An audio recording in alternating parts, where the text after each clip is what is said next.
노상식 환자분, 진료실로 들어오세요. 환자분과 가족분들도 어느 정도 예측하셨겠지만 마음의 준비를 하셔야겠습니다. 간경화 말기입니다. 현재 상태에선 간이식이 유일한 대안입니다. 여보, 윤호가 간 기증자가 되겠다네요. 검사를 해봐야 하겠지만 해보나 말하지. 내 아들이니까 당연히 맞을 거야. 갑자기 가슴이 쿵 하고 내려앉더니 불길함에 휩싸였습니다. 결혼 후 10년간 노력에도 생기지 않아 입양한 아들인데 남편이 활짝 웃으며 아들 말에 기뻐하네요. 안녕하세요. 지난밤은 어떻게 보내셨나요? 늘 건강이 최고입니다. 오늘 하루도 평온하고 행복한 하루가 되시길 기도드릴게요. 이야기 시작 전 구독과 좋아요 부탁드립니다. 영상 제작에 큰 힘이 됩니다. 오늘도 여러분들에게 즐거운 시간을 드리도록 노력하겠습니다. 달콤 쌉쌀 인생 이야기 시작합니다. 결혼하고 3년, 5년, 10년이 지나도록 아이는 오지 않았습니다. 처음엔 별거 아니라고 생각했어요. 요즘 세상에 결혼하자마자 아이 낳는 부부가 어디 있냐며 스스로를 위로했죠.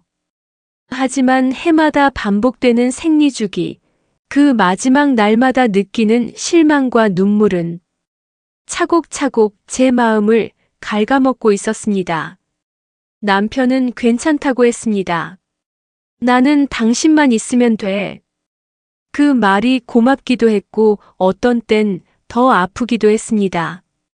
정말 괜찮은 사람처럼 보였어요.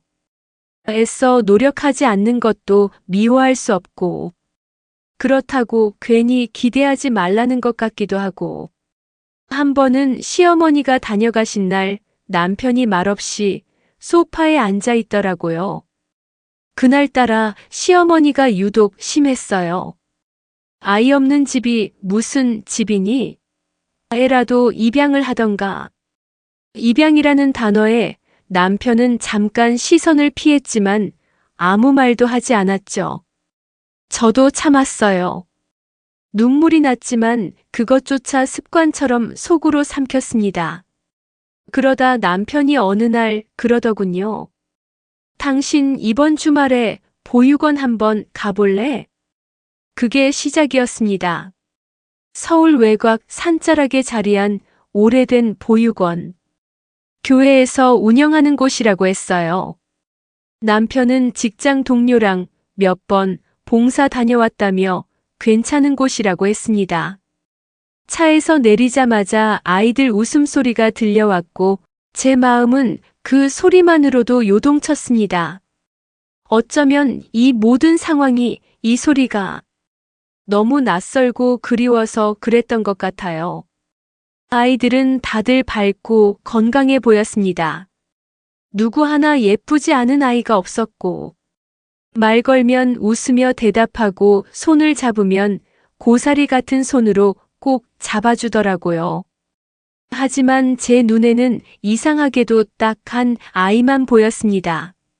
한 아이가 구석에 앉아 책을 읽고 있었는데 다른 아이들처럼 소란스럽지도 않고 눈빛은 깊고 조용했고 뭔가 설명하기 힘든 분위기가 있었어요. 쟤는 누구죠? 제가 묻자 보육원 선생님이 말하더군요. 윤호요. 말수가 좀 적어요. 근데 되게 착하고 똑똑한 아이예요. 남편도 말없이 윤호를 바라보더군요.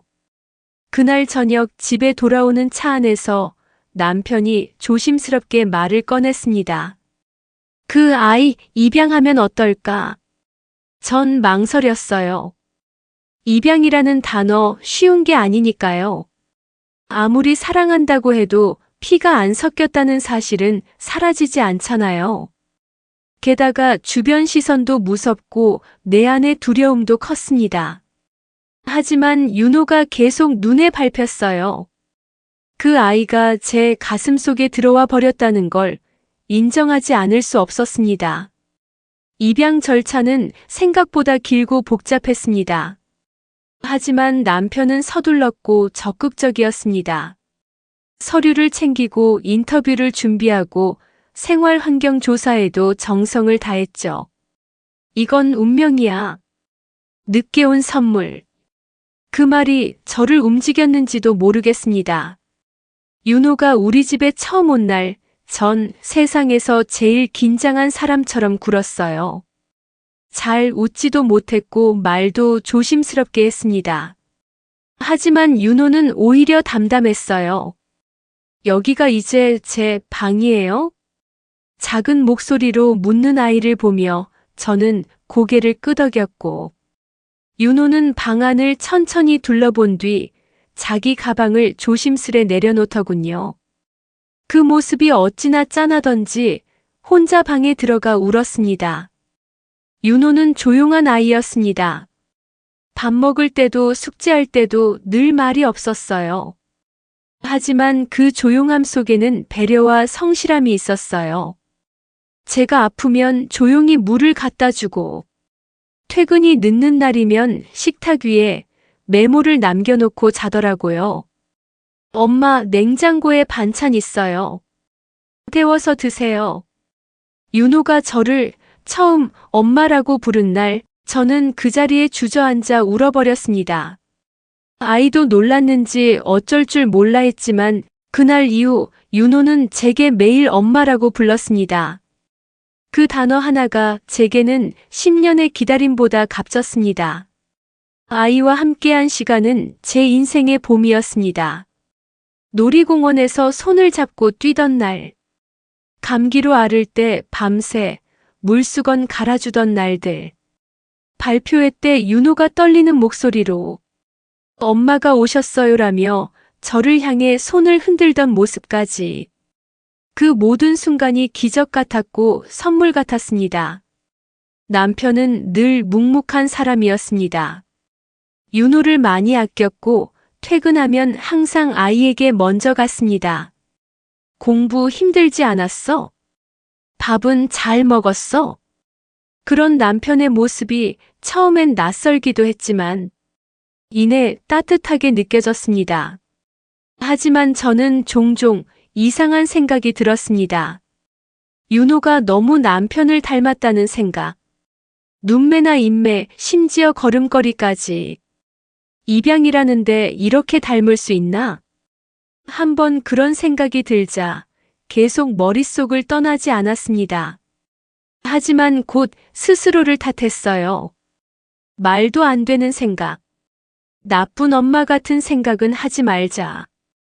윤호가 내 아이인 것만으로도 감사해야 한다고 제 마음을 누르며 살아갔습니다. 윤호는 예의 바르며 착하게 자랐고 성실하게 공부했습니다.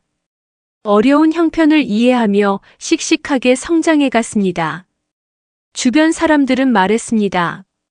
그 집 아들은 참 복이 많다.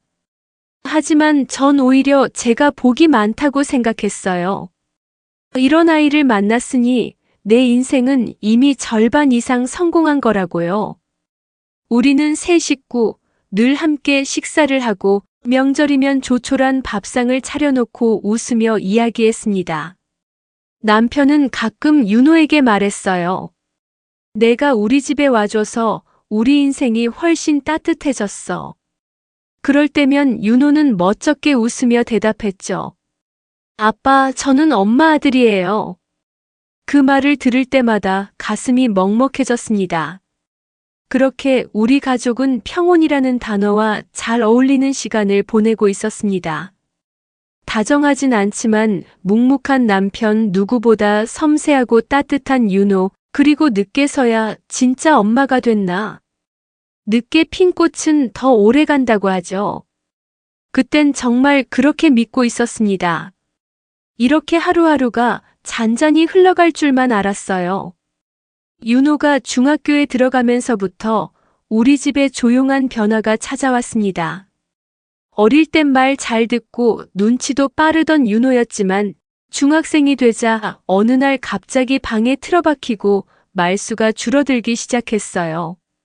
식탁에 앉아도 밥만 먹고 말 한마디 없이 일어나는 날이 점점 늘어났습니다. 처음엔 그냥 사춘기련이 생각했어요. 모든 아이들이 겪는 거니까. 하지만 마음 한켠에는 묘한 불안감이 계속 남아 있었습니다. 혹시 날 엄마로 완전히 받아들이지 못한 걸까? 그런 의심이 들면 괜히 제가 더 조심스러워졌고, 그게 오히려 윤호에게 거리를 느끼게 만들었을지도 모르겠습니다. 어느 날은 책상 위에 있던 가족 사진이 없어졌더라고요. 아무 말도 안 했지만 그날 밤 전 혼자 방에서 오래 울었습니다. 내가 뭘 잘못했나? 내가 진짜 엄마가 아니라서 그런가? 별별 생각이 다 들었어요. 그런데 다음 주 일요일 윤호 책가방 안에서 그 사진이 찢기지도 않고 고이 접혀 있는 걸 발견했을 때 저는 조금 안심이 됐습니다. 버린 게 아니었어요. 그냥 감춘 거였어요. 어쩌면 혼자 마음을 추스르려 애쓰고 있었던 걸지도 모르겠어요. 그 무렵 학교에서 연락이 왔습니다. 윤호가 같은 반아이와 다퉜다고요. 놀란 마음에 학교에 가보니 담임 선생님이 말씀하시더군요. 윤호가 입양된 아이인 걸 누가 떠들고 다녔나 봐요. 그걸 가지고 놀리니까 한 대 쳤답니다. 그 얘기를 들은 순간 제 온몸에 피가 확 도는 것 같았습니다. 그게 왜 애들한테 알려졌지? 윤호는 아무 말 없이 집에 돌아왔습니다. 저녁 내내 방에만 있었고 전 그냥 문 앞에 밥을 두고 나왔습니다. 그날 밤 조용히 문이 열리더니 윤호가 제 옆에 앉더군요. 있잖아, 엄마. 내가 때리긴 했어. 근데 그놈이 내가 버림받은 자식이래.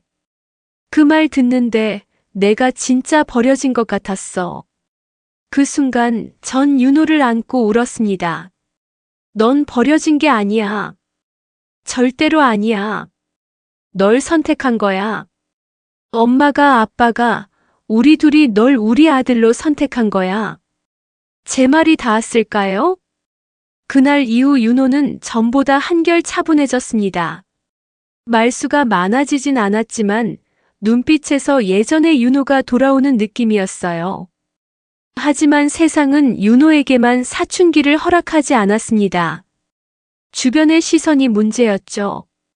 친척들 모임에서도 슬쩍 던지는 말들, 어디서 데려온 애치곤 참 똑똑하네. 진짜 아들 같아서 깜짝 놀랐다니까.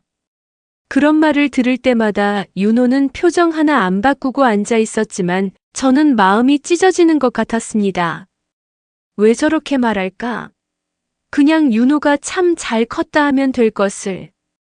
그럴 때마다 저는 집에 와서 윤호에게 말했어요. 그 사람들이 아무리 말해도 엄마한테 넌 처음부터 끝까지 우리 아들이야.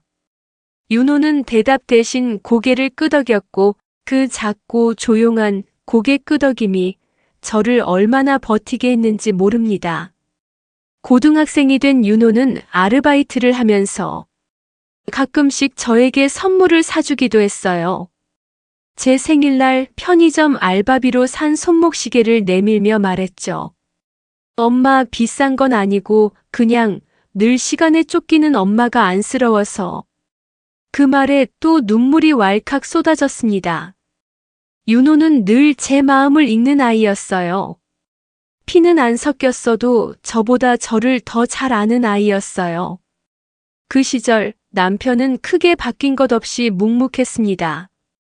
윤호와도 사이가 좋았고 매주 둘이서 목욕탕도 다녀오고 일요일 아침마다 셋이서 식탁에 둘러앉아 웃으며 밥을 먹는 일이 그저 당연한 일처럼 느껴졌습니다. 그렇게 우리는 가족이 되어갔습니다. 아니, 이미 가족이었습니다. 세상 누구보다 서로를 아끼고 이해하고 기다릴 줄 아는 진짜 가족이었어요.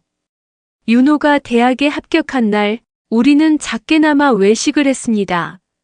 한 식당 구석에서 고기 몇 점 구우며 윤호가 그랬죠.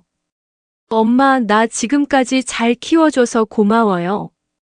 그 말이 얼마나 따뜻하고 묵직하게 들리던지요. 전 대답도 못하고 고기만 뒤집었습니다. 눈물이 날까봐. 윤호가 대학을 졸업하고 처음 취직했을 때 저는 한참을 울었습니다. 그 애가 책가방도 매지 못할 만큼 작았던 날들이 엊그제 같은데 이제는 정장을 입고 출근을 하는 어엿한 사회인이 된 거예요. 엄마, 나 이제 진짜 어른 된 거 맞지? 윤호가 그렇게 웃으며 말하던 날, 제 대답은 오히려 한참을 늦었습니다. 그 말이 왜 그렇게 먹먹하던지요? 윤호는 성실하고 책임감 있는 아이였습니다.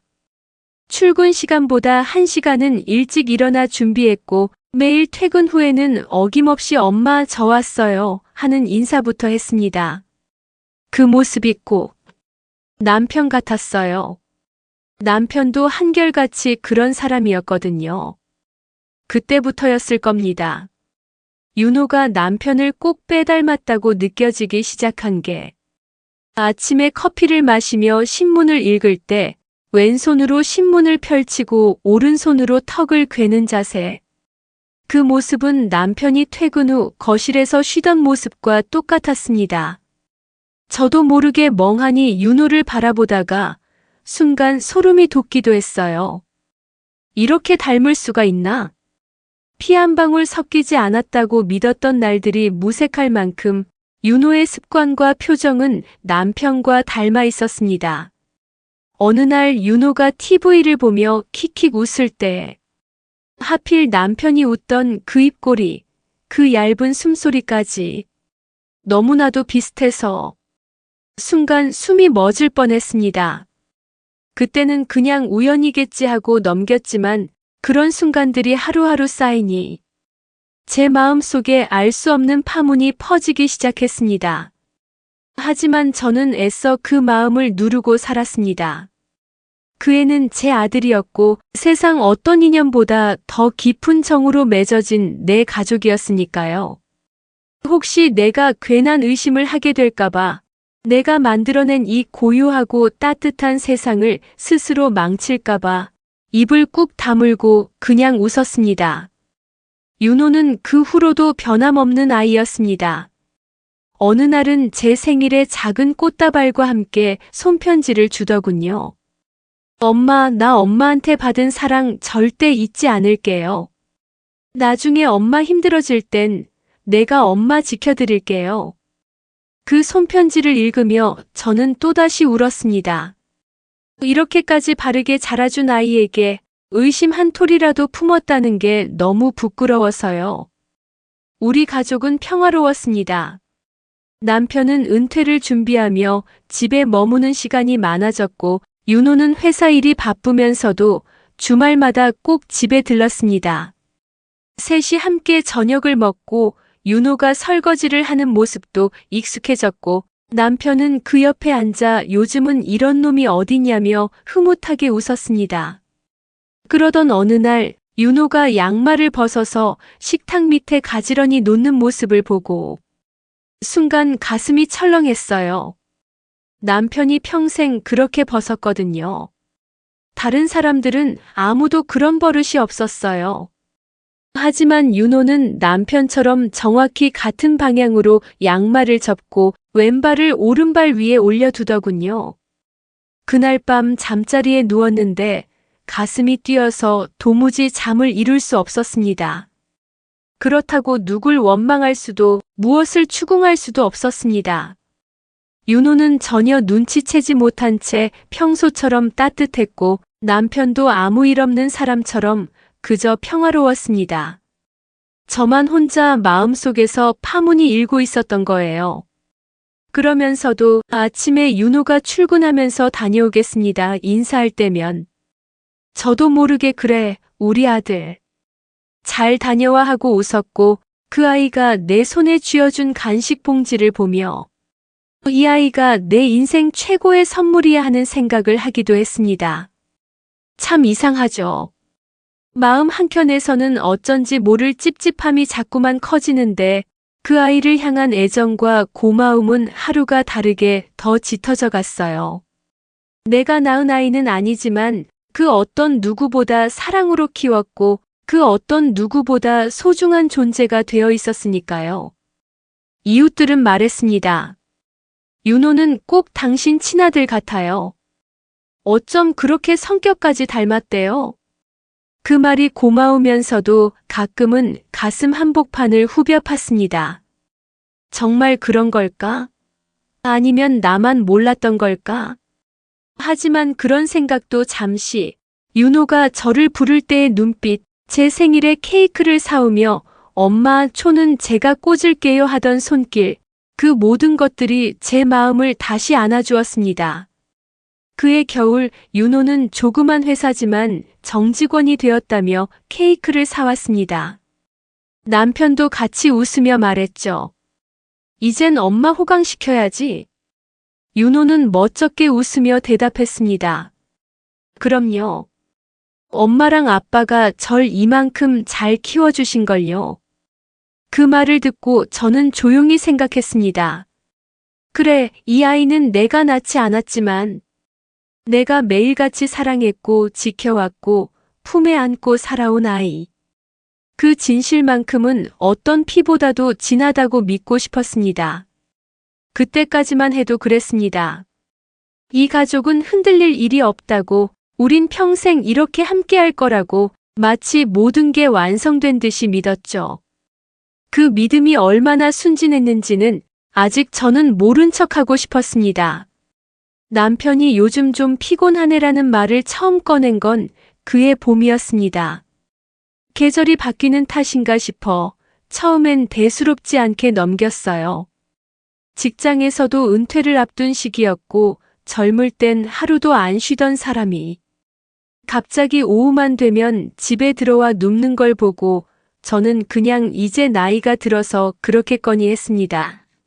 하지만 며칠 지나지 않아 남편은 밥을 먹다가 수저를 놓고 말하더군요.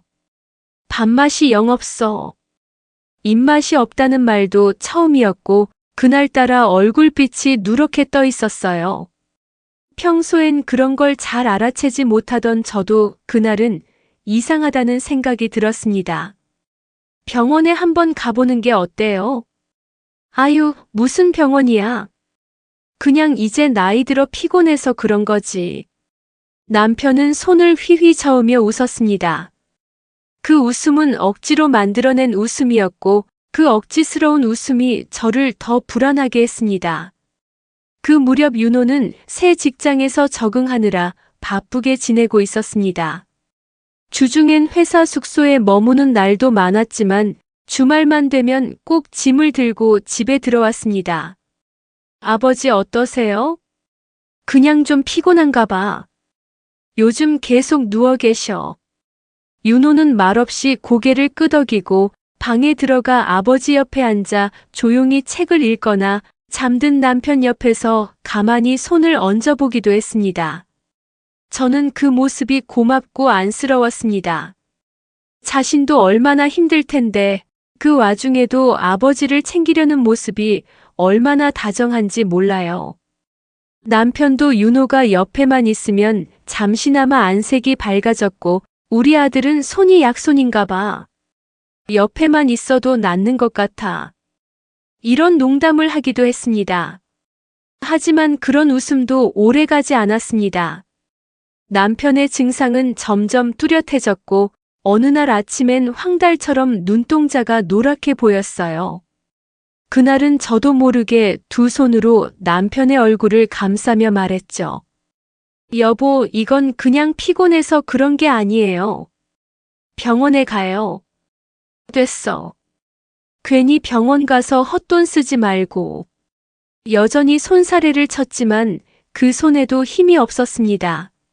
남편은 그 후로도 몇 번이나 식사 중 손을 떨었고 계단을 오르내릴 때 숨이 차다고 했으며 밤이면 소화가 안 된다며 끙끙 앓는 날도 많아졌습니다. 이상하게도 어디가 특정하게 아프다는 말은 없었어요. 그게 더 무서웠어요. 어디가 아픈지도 모르게 조금씩 무너져가는 느낌. 윤호도 점점 이상함을 느꼈는지 주말마다 병원에 가자고 아버지를 설득했습니다. 아버지, 검진이란 게 괜히 있는 게 아니에요. 그냥 건강검진 정도로 생각하시고 같이 가요. 하지만 남편은 늘 같은 말만 했습니다. 괜찮다니까. 괜히 시간 낭비하지 마. 그날 밤 저는 혼자 부엌에 앉아 있었어요. 전기밥솥 소리만 들리는 주방에서 두 손을 무릎 위에 올려놓고 혹시 무슨 큰 병이면 어쩌지 하는 생각을 몇 번이나 삼켰는지 모릅니다. 그러던 어느 토요일 저녁 남편은 소파에 앉아 있다가 갑자기 눈을 감더니 고개를 떨궜습니다. 처음엔 졸린 줄 알았는데 윤호가 부르면 대답이 없었어요. 아버지, 아버지. 그제야 남편은 흠칫 놀라 깨어났고 식은땀을 흘리며 이마를 짚었습니다. 어지러워서 잠깐. 그날 윤호는 제게 말했어요. 엄마, 이젠 안 되겠어요. 아버지 설득해서 꼭 병원에 가야 해요.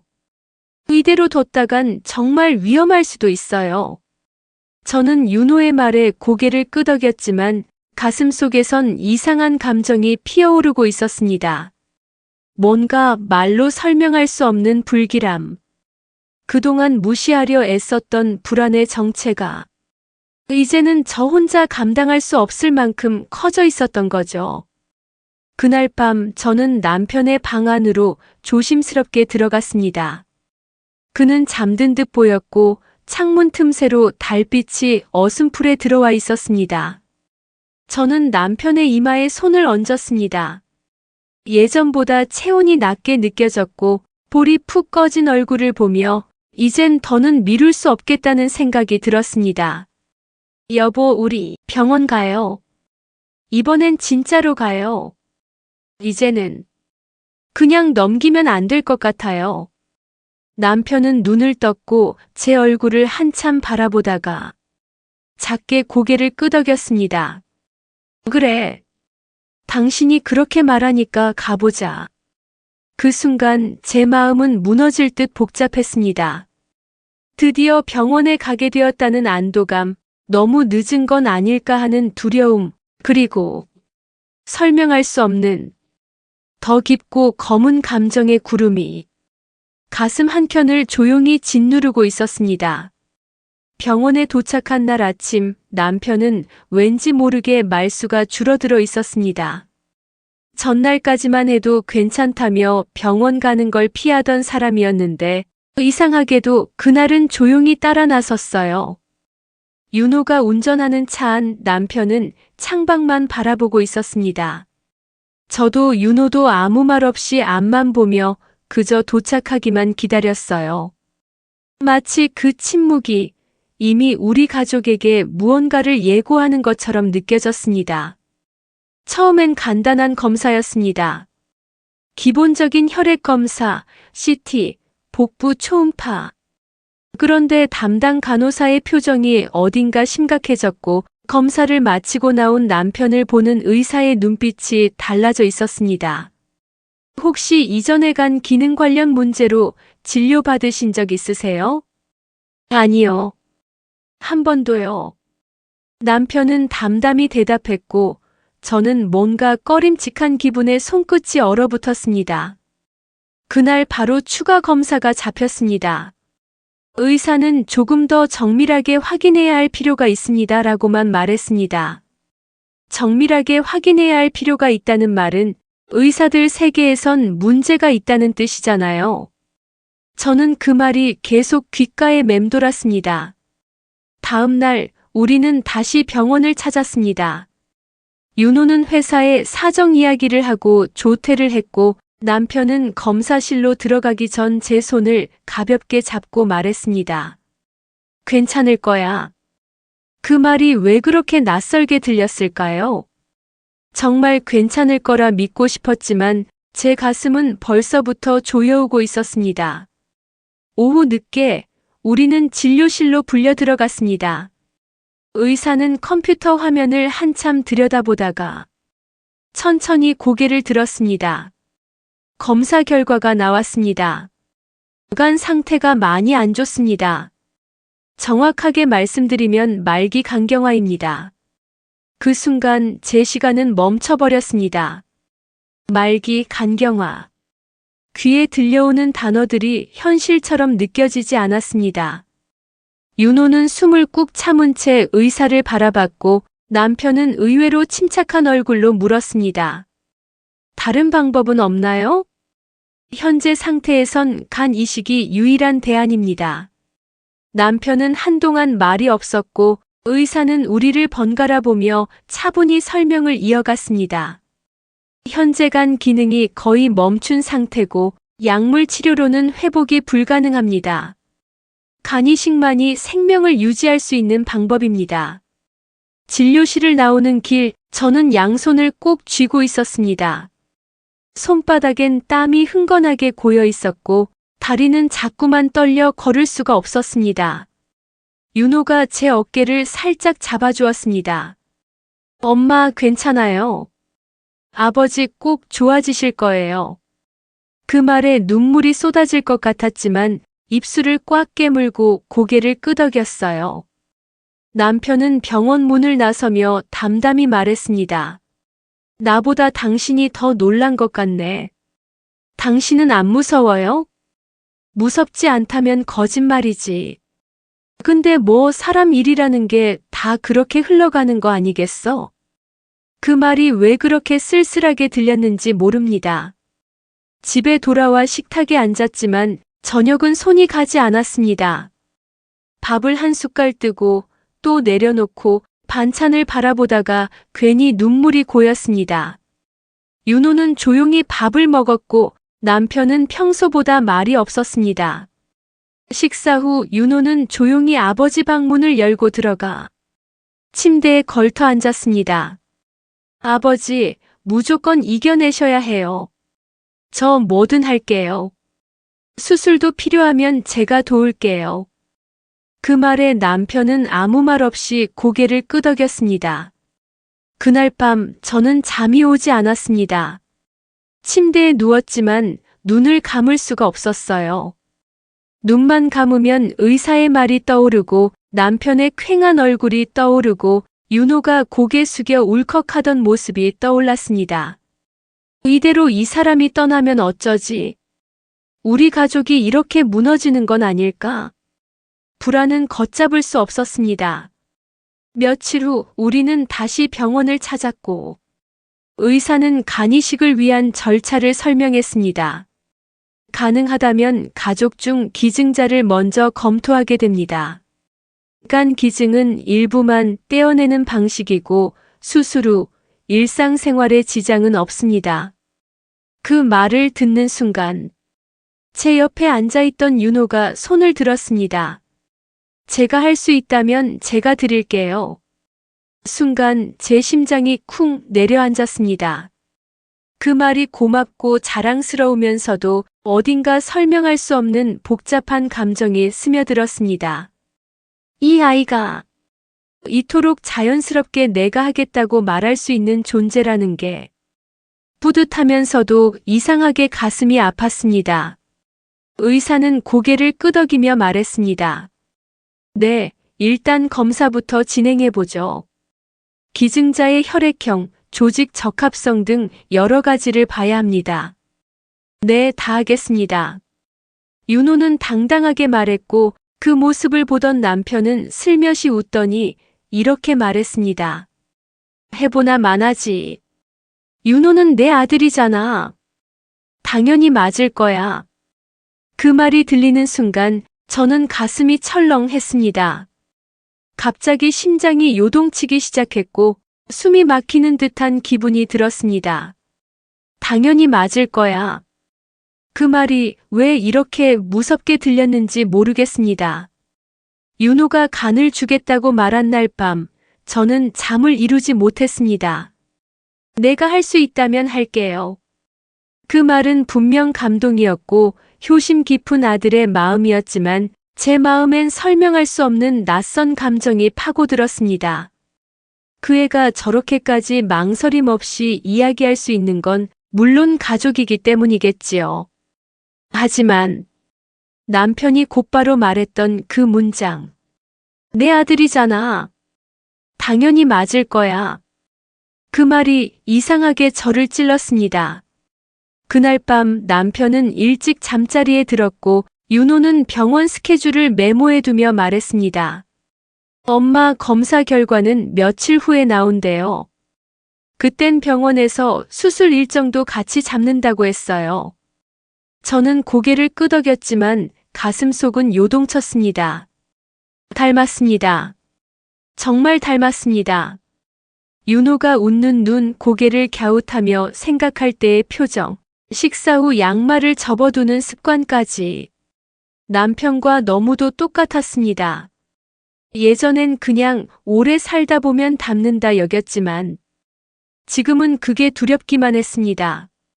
진짜 그런 것이라면, 그 애가 정말 남편과 닮을 수밖에 없는 관계라면, 그 밤 모두가 잠든 시각, 저는 아무 말 없이 욕실로 갔습니다.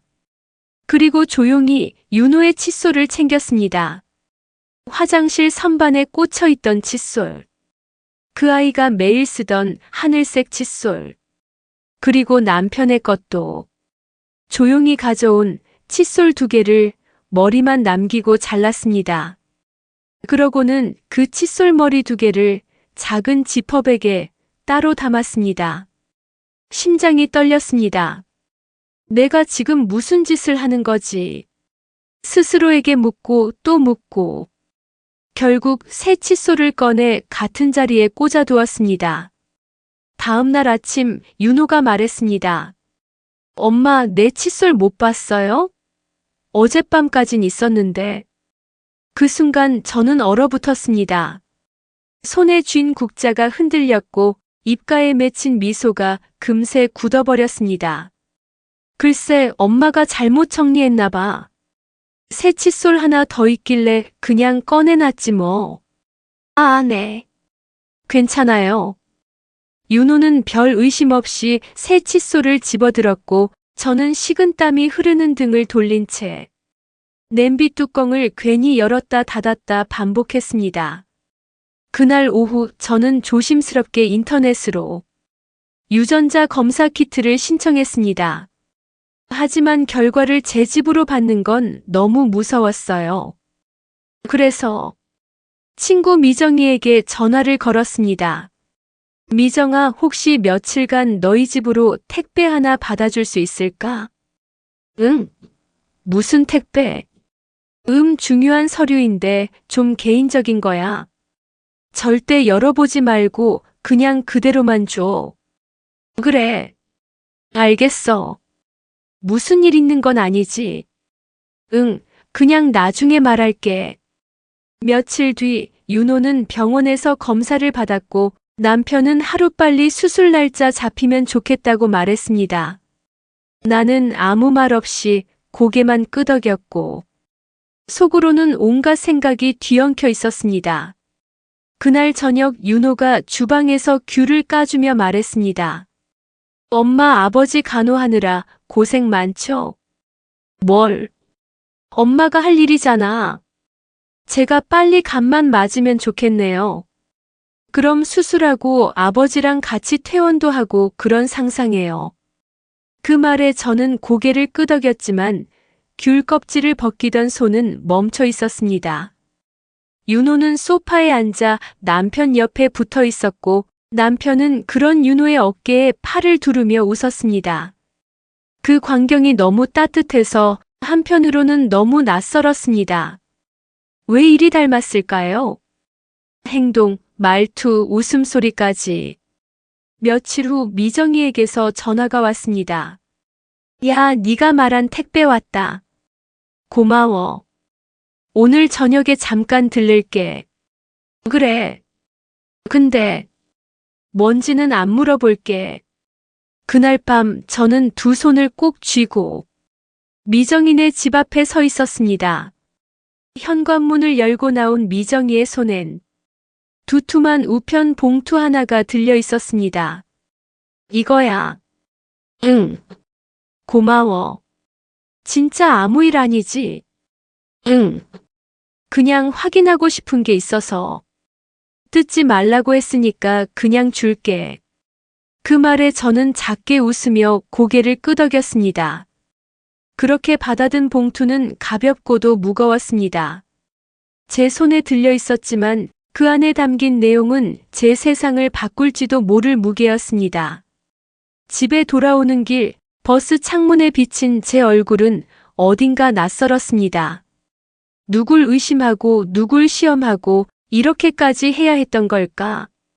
그런데도 이 봉투를 뜯지 않으면 나는 아마 미쳐버릴지도 모릅니다. 집에 도착한 저는 작은 가방 안에 봉투를 조심히 넣었습니다. 윤호와 남편은 이미 잠자리에 든 듯 조용했고 거실의 불빛만이 희미하게 켜져 있었습니다. 그 밤 저는 봉투 앞에 앉아 한참을 아무 말 없이 앉아 있었습니다. 뜯을까 말까, 그 끝엔 어떤 진실이 기다리고 있을까? 진실은 이제 제 손 안에 들어왔습니다. 그런데 왜 이 봉투를 뜯는 게 이렇게 무서울까요? 그날은 평소와 다름없는 아침이었습니다. 윤호는 병원에 다녀온다며 일찍 나갔고, 남편은 늘 하던 대로 식탁에 앉아 신문을 넘기고 있었습니다. 주방 창문 사이로 햇살이 들어오고, 따뜻한 물이 팔목을 적실 때, 제 머릿속에 서랍 안에 넣어둔 그 봉투가 생각났습니다. 며칠 전 친구 미정이에게서 받아온 검사 결과. 그날 이후 한 번도 손을 대지 못했습니다. 그저 옷장 속에 넣어두고 일부러 꺼내지 않았습니다. 하지만 그날은 이상하게 그 봉투가 계속 눈에 밟혔습니다. 안방으로 조용히 들어가 조심스럽게 그 봉투를 집어들었습니다. 손끝이 떨렸습니다. 이 안에 뭐가 들었든 이걸 확인하는 순간 제 삶이 더 이상 지금 같지 않을 것 같았습니다. 조심스럽게 봉투를 뜯었습니다. 서류는 딱 2장이었습니다. 첫 장은 병원 로고가 박힌 안내문, 두 번째 장에 적혀 있는 글씨 하나하나를 읽기 시작했습니다. 검사 결과 대상자 A와 대상자 B는 친자 관계임이 확인되었습니다. 그 한 줄을 읽는 순간 제 시야가 하얘졌습니다. 친자 관계. 다시 위부터 천천히 읽었습니다. 남편과 아들의 두 이름을 보자 온몸에 피가 얼어붙는 것 같았습니다. 윤호는 남편의 아들. 입양이 아니었어. 그 애는 내가 몰랐던 남편의 자식이었던 거야. 눈앞이 빙빙 돌아갔습니다. 눈물이 나지 않았습니다. 아무런 감정도 느껴지지 않았어요. 그저 머릿속이 텅 비어 있었고 서류를 든 손이 천천히 바닥으로 떨어졌습니다.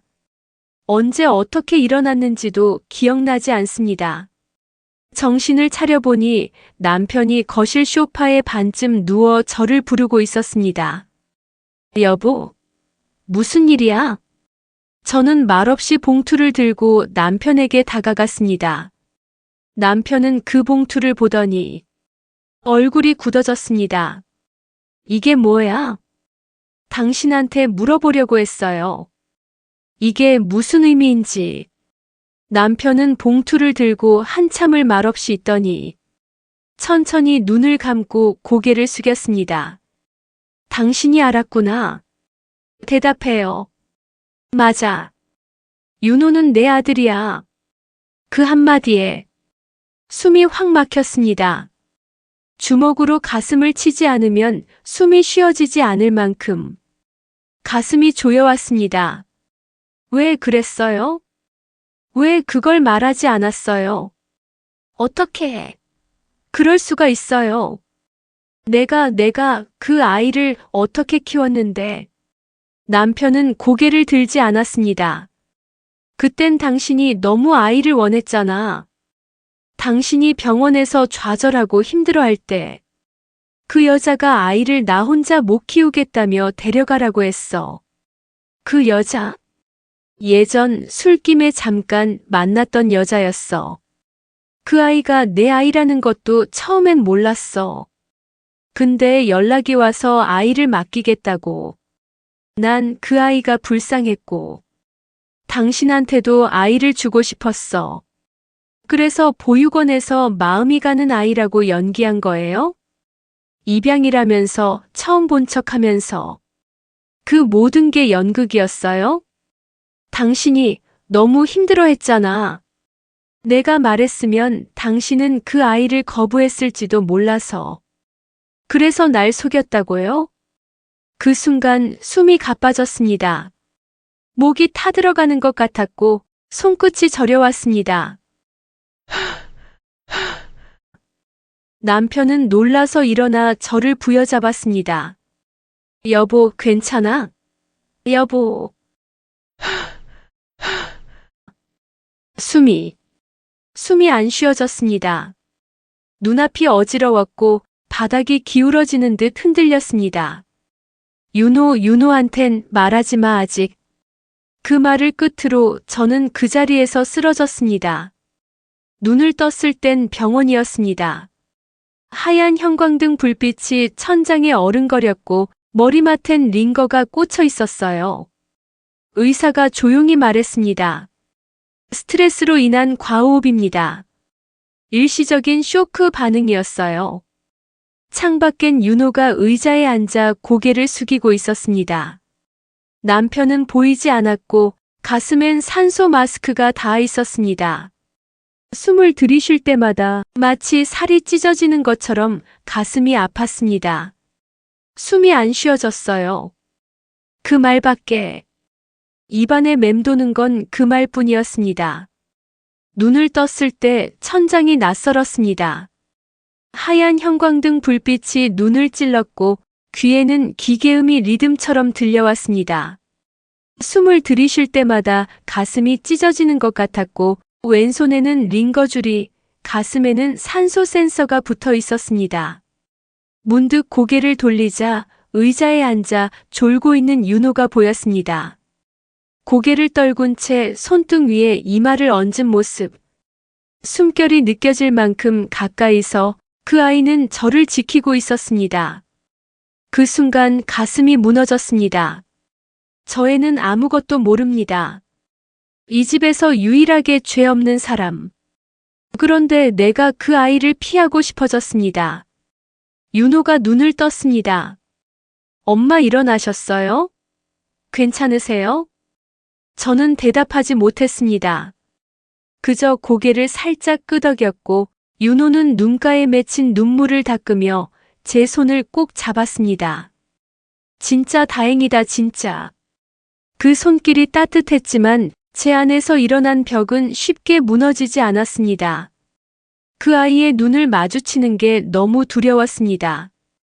그 눈이 남편과 닮았다는 걸 이제는 모른 척할 수 없었기 때문입니다. 그날 오후 남편이 병실로 찾아왔습니다. 문을 열고 들어오며 조심스럽게 말했습니다. 여보. 저는 침대에서 몸을 돌려 창밖을 바라봤습니다. 그에게 줄 말은 없었습니다. 아무것도 정말 아무것도. 괜찮아? 윤호가 얼마나 걱정했는지 몰라. 나 잘못했어. 어떻게 말해야 할지 몰랐어. 근데 이제 다 말했잖아. 이제 어떻게 하면 돼? 당신이 하란 대로 다 할게. 그 말에도 저는 대꾸하지 않았습니다.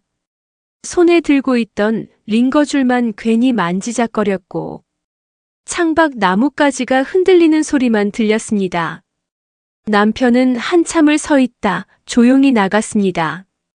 퇴원 후 집에 돌아온 날 현관문 앞에서 발이 떨어지지 않았습니다. 윤호가 조심스럽게 제 가방을 받아들며 말했습니다. 엄마 안방 청소해 놨어요. 오늘은 안방에서 쉬세요. 대답 대신 고개만 끄덕이고 집 안으로 들어섰습니다. 집은 똑같았지만 모든 것이 낯설었습니다. 거실 한쪽 선반에 윤호가 초등학교 때 그린 그림이 액자에 담겨 있었습니다. 우리 가족이라는 제목 아래 나와 남편 그리고 윤호가 손을 맞잡고 웃고 있던 그림. 그걸 보는 순간 두 무릎에 힘이 풀려 소파에 털썩 주저앉았습니다. 눈물이 왈칵 쏟아졌습니다. 목을 조르듯 올라오는 울음에 소리를 낼 수도 없었고 숨을 들이쉬는 것조차 힘겨웠습니다. 며칠이 지났습니다. 남편은 매일 아침 문 앞에 메모를 두고 갔습니다. 죽을 죄를 졌다. 당신이 용서해 줄 때까지 기다리겠다. 그 손글씨를 보며 저는 메모를 구기지도 못하고 그저 냉장고 옆에 던져두기만 했습니다. 윤호는 늘 그렇듯 따뜻했습니다.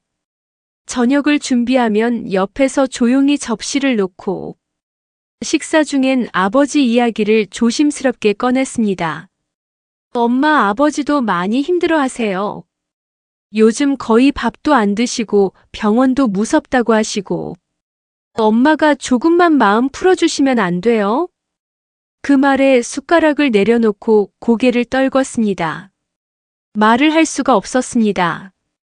이 아이는 정말 아무것도 모르니까. 그래서 더 무서웠습니다. 어느 날 방에서 나가보니 남편이 거실 바닥에 무릎을 꿇고 앉아 있었습니다. 거실 바닥에 앉아 고개를 숙이고 울었습니다. 당신 없으면 난 아무것도 아니야. 당신이 날 버리면 나 진짜 끝이야. 용서해줘. 제발. 그땐 몰랐어. 당신이 그 아이를 그렇게까지 품을 줄 몰랐어. 나도 윤호도 당신이 만든 사람이야. 당신이 아니었으면 다 무너졌을 거야. 그 말에도 저는 조용히 일어나 방으로 들어갔습니다. 문을 닫으며 들려오는 흐느낌이 마치 목을 조이는 밧줄처럼 들렸습니다. 그날 밤 저는 윤호의 방문 앞에 앉아 있었습니다. 문은 닫혀 있었고 안에서는 가볍게 들리는 타자 소리와 가끔 기침하는 소리만 들렸습니다. 그 아이는 저를 엄마라 부릅니다. 그건 변하지 않았습니다. 하지만 이제 그 소리를 들을 수가 없게 됐습니다. 내가 그 아이를 키웠고 내가 안아줬고 내가 지켜줬는데 왜 지금 그 아이가 무서운 걸까? 윤호는 아무 잘못이 없습니다. 그런데도 그 아이 얼굴을 마주할 수가 없습니다. 당신은 날 2번 버렸어요. 처음은 아이 없는 여자로, 두 번째는 모든 진실을 모르고 아이를 품은 여자로. 나는 당신을 믿었고, 당신의 아이를 내 아이로 키웠습니다. 그 믿음을 저버린 남편 때문에 이제 누구도 믿지 못하겠고 세상에 저만 있는 것 같습니다. 남편은 그날도 무릎을 꿇었습니다. 거실 바닥에 앉아 말없이 저를 올려다봤습니다. 말은 하지 않았지만 눈빛이 말하고 있었습니다. 제발, 제발 한 번만 용서해달라. 저는 말없이 창밖만 바라봤습니다. 남편의 무릎은 이미 며칠째 그 바닥에 있었고 그의 울음은 더는 감정이라기보다 습관처럼 들렸습니다. 하지만 저는 더 이상 그를 남편이라 부를 수 없었습니다. 그는 제 인생을 속였고 제 마음을 기만했습니다. 그리고 무엇보다 그 아이 윤호의 진실까지 숨겼습니다. 그가 무릎 꿇고 있을수록 제 마음은 더 멀어졌습니다. 윤호는 저를 붙잡았습니다. 어느 저녁 부엌에서 설거지를 하던 제게 다가와 말했습니다. 엄마 왜 요즘 나랑 눈도 안 마주치세요? 엄마가 나 피하는 거 다 알아요. 아버지랑 무슨 일이 있었는지는 모르겠지만 저한테까지 그러지 마세요. 나 엄마 없으면 안 돼요. 그 말을 듣는 순간 그 애가 얼마나 상처받았는지 알 수 있었습니다. 그 아이는 아무것도 모른 채 나에게 외면당하고 있었던 거예요. 심장이 찢어졌습니다. 그 애가 아무 잘못이 없다는 걸 누구보다 제가 알고 있었습니다. 하지만 그 아이의 눈을 마주할 수 없었습니다. 그 아이를 볼 때마다 그 아이의 탄생에 제가 속았다는 사실이 목구멍처럼 걸려 올라왔습니다. 그래서 저는 말했습니다. 윤호야, 내가 뭘 잘못한 건 없어. 그건 정말이야. 하지만 엄마는 이 집에 더 머물 자신이 없어. 이 집이 이제는 엄마한텐 숨이 막히는 곳이야. 윤호는 울었습니다. 소리 죽여 어깨를 흔들며 숨도 쉬지 못할 만큼 흐느끼며 말했습니다. 엄마, 진짜 떠나는 거예요? 진짜 나 버리고 가요? 저는 대답하지 못했습니다. 말을 하려는 순간 목이 막혀서 아무 소리도 나오지 않았습니다. 그저 윤호의 손을 한번 쥐고 조용히 고개를 끄덕였습니다. 짐을 싸는데 오래 걸리진 않았습니다. 옷 몇 벌과 책 몇 권, 윤호가 어릴 적 그린 그림 한 장, 그것만 작은 캐리어에 넣었습니다. 남편은 제 앞을 막아섰습니다. 제발, 당신이 떠나면 나도 끝이야. 윤호도 무너질 거야. 당신은 우리 둘 다 살린 사람이야. 그런 당신이 떠나면 우린 그냥 끝나는 거라고. 그 말에 저는 조용히 고개를 저었습니다. 그럼 왜 그랬어요? 그렇게까지 숨겨야 했어요?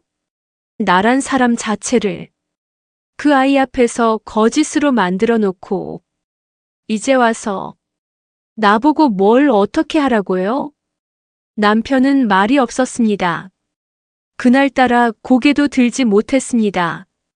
며칠 후 병원에서 윤호의 간 이식 검사 결과가 나왔습니다. 윤호는 친자였음에도 불구하고 간 이식이 불가능하다는 판정이 나왔습니다. 조직형이 맞지 않아 수술이 불가하다는 설명이었습니다. 의사는 차분히 말했지만 남편은 멍하니 앉아 있었고 윤호는 정말요? 하며 되물었습니다. 남편은 병원 복도에서 벽에 기대어 주저앉았습니다. 모든 게 무너진 얼굴이었습니다. 저는 그 옆에 천천히 다가가 작게 말했습니다. 그것조차도 운명이었나 봐요. 그 말이 제 입에서 나오는 걸 들으면서도 정말 아무 감정이 없었습니다. 이제 그 어떤 것도 놀랍지 않았습니다. 그날 밤 윤호는 제게 마지막으로 묻습니다. 엄마가 떠나면 나 어떻게 살아야 해요? 저는 조용히 대답했습니다. 윤호야, 엄마가 아니어도 넌 살아야 해. 새벽, 트렁크에 짐을 실으며 현관문을 닫았습니다. 윤호는 문 앞에서 저를 바라봤습니다. 아무 말도 하지 않았습니다. 그 눈빛이 모든 걸 말하고 있었습니다. 저는 작게 고개를 숙였습니다. 눈물이 떨어질까봐 입술을 꽉 깨물었습니다. 그 아이는 아무 잘못 없었습니다. 하지만 그 아이를 바라볼 수 없게 만든 사람은 바로 그 아이의 아버지란 작자였습니다.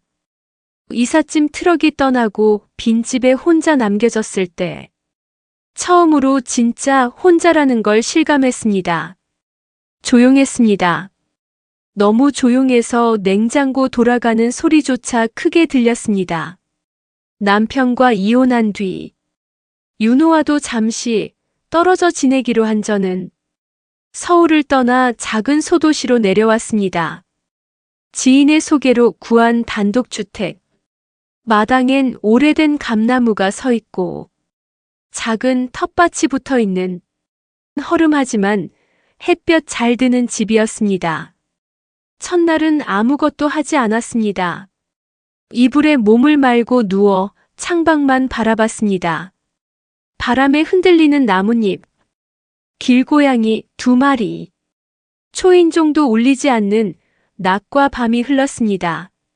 낯선 도시에서 낯선 사람으로 살아간다는 것. 그건 생각보다 큰 용기를 필요로 했습니다.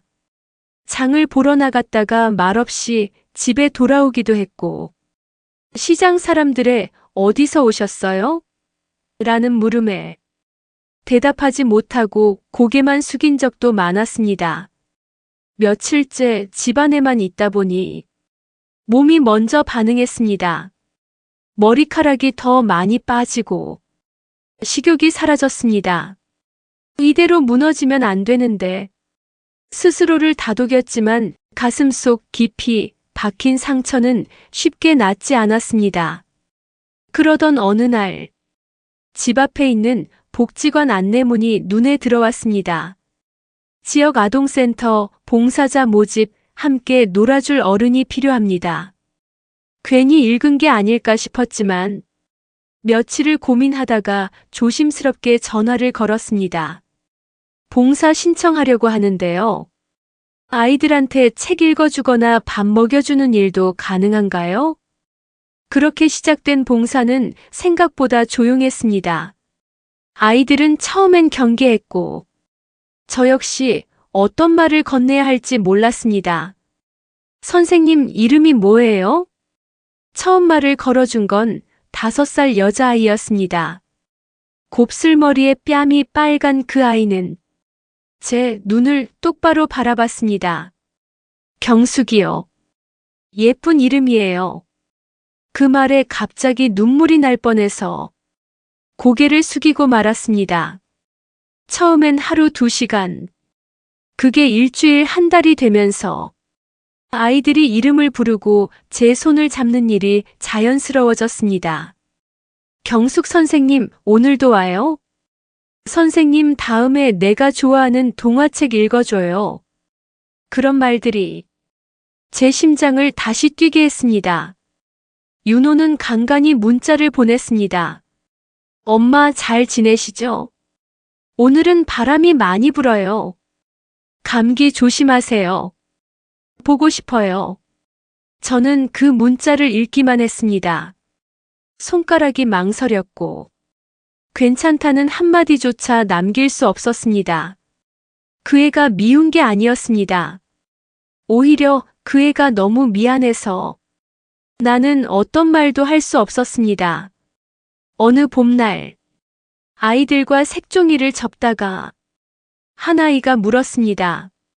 선생님 애기 있어요? 선생님도 엄마예요? 그 말에 손끝이 멈췄습니다. 아이의 눈은 너무 순수했고 그 눈을 피할 수 없었습니다. 엄마였어요. 지금도 그럴 수 있을까 생각 중이에요. 아이들은 그 말을 이해하지 못했지만 저는 제 마음에 묻어두었던 무언가를 조금 꺼내놓은 기분이었습니다.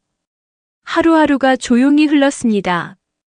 시장에 가고, 마당에 물을 주고, 아이들과 그림을 그리고, 문득문득 윤호의 이름을 되뇌는 하루들. 잠들기 전엔 그 애가 어릴 적 웃던 모습이 떠올랐고, 아침이면 윤호가 다녀오겠습니다 하고 뛰어나가던 뒷모습이 그려졌습니다. 그 모든 기억이 처음엔 아팠고 이제는 따뜻했습니다. 어느 날 거울을 보았습니다. 막 기른 머리, 화장기 없는 얼굴. 그 얼굴이 처음엔 낯설더니 이제는 오히려 제일 저다운 얼굴 같았습니다. 거울 속에 제가 말하는 것 같았습니다.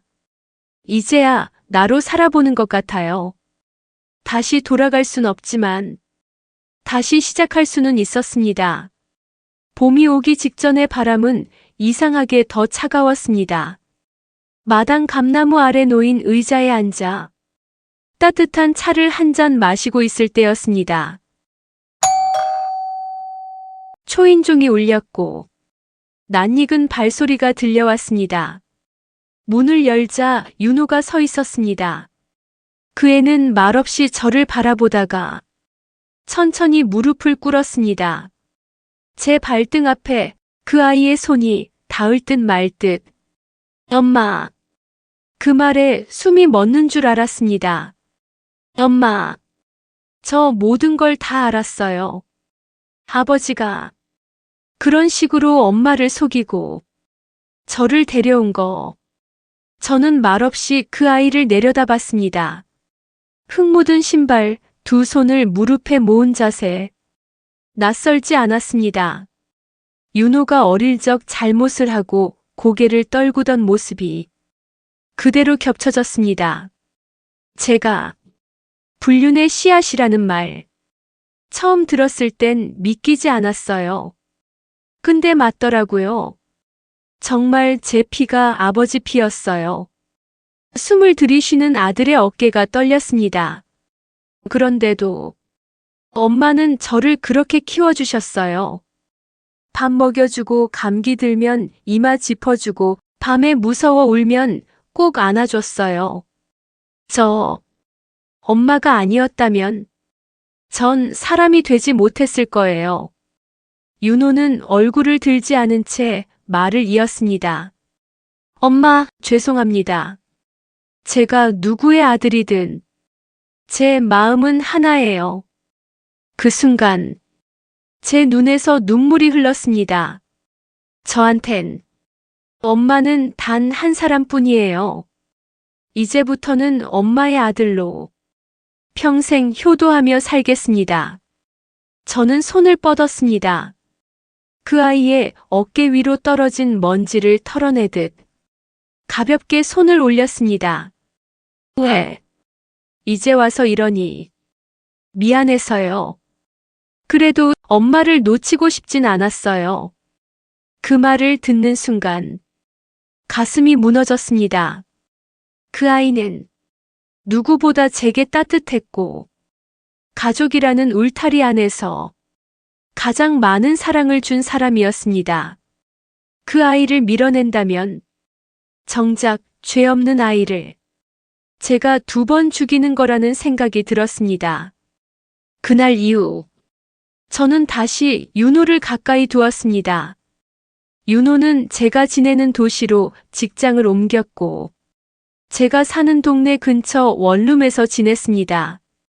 주말이면 함께 밥을 먹고 동네 시장을 걸었고 가끔 보육원 아이들을 위해 같이 간식거리를 만들기도 했습니다. 아이들이 윤호를 보며 삼촌 하고 달려드는 모습을 보며 전 다시 한번 확신했습니다. 이 아이는 내가 키운 아이 맞구나.